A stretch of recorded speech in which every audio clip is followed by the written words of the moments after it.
सवाबी के जलसे में अगर लोग मरवत के नारे लगा रहे थे तो मैंने एहतरामन उनका जवाब देना था।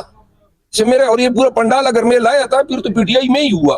ये सारे वर्कर मैं लाया था नारे लगवाने के लिए, पीटीआई के वर्कर थे, वो मेरे नाम के नारे लगाते थे और मैं उठ के उनको जवाब देता था। देखिए, सलमान अकरम राजा साहब ने खान साहब को यह बताया है मेरी मालूमात के मुताबिक कि जी मैंने उनकी तकरीर को इंटरसेप्ट करने के लिए, उनकी इंसल्ट के लिए जो है नारे लगवाए अपने लोगों से। अब पूरा पंडाल था, हजारों की तादाद में लोग थे, वो मेरे लोग थे।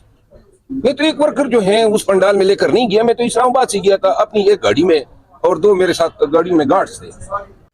यानी बच्चे जो हैं 1.5 साल बैरून मुल्क में रखने पड़े, आज भी अपना घर का एड्रेस किसी को नहीं बता सकते हैं, चोरों की तरह फिरते। ऊपर से इन लोगों की फिर ये बात करना जो है नहीं बनती है, और अगर कोई करेगा, ये मैं वाज़ेह तौर पे कहना चाहता हूँ, इज्जत से अब अफजल कोई चीज नहीं है।